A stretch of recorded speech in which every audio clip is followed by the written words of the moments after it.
Maybe Hive sent out a new hive kit. It's an 8-frame Langstroth hive, and it's complete with 22 different tools as well as a beekeeping veil. So I'm just going to do a little unboxing here and set all the tools out, and then I'll go about trying to explain each one. It's a little too early to work my own bees, otherwise I would just show you right on the hives. But what I'd like to do is just include clips from last year. This is my J-hook. Very useful tool. This is the veil. I personally wear a jacket with an attached veil. So something like that. I bend it into a shape that feels comfortable. So you would just make sure that your shirt's buttoned up and that the elastic is down over the collar. And that way the bees often go for the face first. And so you want to protect that. You have a pair of gloves. These are long to protect you just in case they do sting. Like I said, they are not normally aggressive. These are smoker pellets. This is what you light and put in the smoker. Pretty handy tool. It's got a sharp edge if you need to cut anything, serrated edge.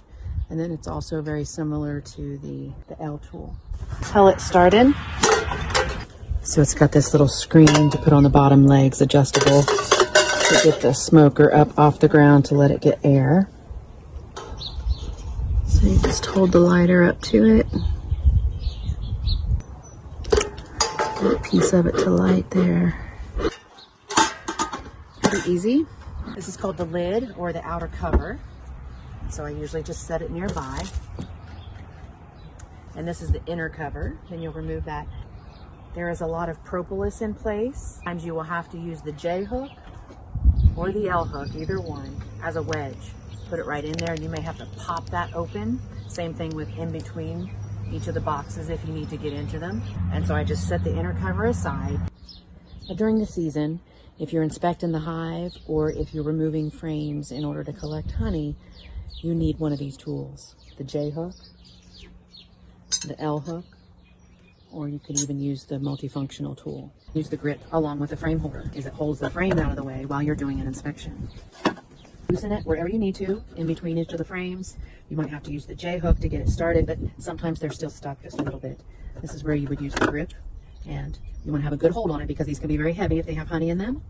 And so then, or that fits right over the frame, and you would just pull that up and out like that. You can simply put these right here on the frame holder, and it'll hold up to 3. So then you might either be collecting honey, which I usually transfer to. There will be bees all along the edge. And so you may need to brush those back in, or you might need to brush them off of the inner cover. Now, it is my goal not to kill any bees. So a good way to do it is to start on one side. Any of the 4 sides is fine, whatever's comfortable for you, and to gently bring it down and give them a minute. If you feel the resistance of a bee, you just lift it back up like that, and then give them just a minute to sort of get in. Though sometimes they'll be out, sometimes they'll be in. Either way is fine as long as they're near their hive. You want to make sure that everything is in alignment, and then you would just put. Let's talk about the queen for a moment.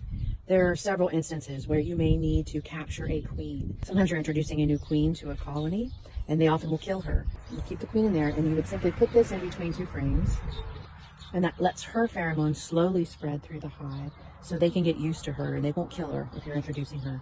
This also happens if you are capturing a swarm. This just happened to me last spring, where there was a swarm landed on the tree. I found the queen, and then I made sure to put her in this clip for the same reason. I didn't want her to escape. A virgin queen can fly away and never mate, and so the hive would be left without one. And so again, I captured her in here, and that also encouraged the bees to come into the hive. This is very similar, a little queen cage you might use for the same reason. And this is a way to mark the queen. And so you have the queen on this little sponge here. Press her up gently, not squeeze her, and then you can mark her abdomen. These are beetle traps. Fit between the frames, and they sort of snap into place there. The small hive beetle is a destructive pest in honeybee colonies, causing damage by feeding on honey, pollen, and bee larvae. You may choose to feed your bees sugar water if they're a new swarm or if there happens to be a nectar dearth. So you fill a jar with sugar water. You can look online to see the concentration to mix that in. You screw the mason jar to this. It has little holes stamped in there, and that allows the sugar water to come down in this area, and you would put that right there in the hive. You do want to be mindful of robbing situations, though. The smell of sugar water can attract other hives nearby, and it comes with practice as to when to do this and when not. So this would be considered a full hive. These two are called the brood boxes or deep boxes, and this is the honey super. These are where the queen and the majority of the nest or the brood will be kept. Sometimes they can move up into the honey super though, and that makes collecting honey a little difficult. And so at times like this, if you have trouble, then you can use what's called a queen excluder. Now this lets the worker bees travel up and down through the honey super and into the deep brood boxes, but the holes are not large enough to allow the queen, and that prevents her from laying eggs in the comb inside the honey super. I find it not necessary, but you would have to do what works best for you.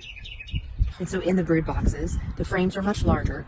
Typically you will see the nest of eggs and larvae developing here in the center, and then along the outer sides you will see a ring of pollen, and then around that you will see some honey stores. When you're collecting honey, you need to remove the wax cappings, and this knife is your first go-to. There are also heated knives you can use, and anything remaining you will use this uncapping tool, or also known as a pick.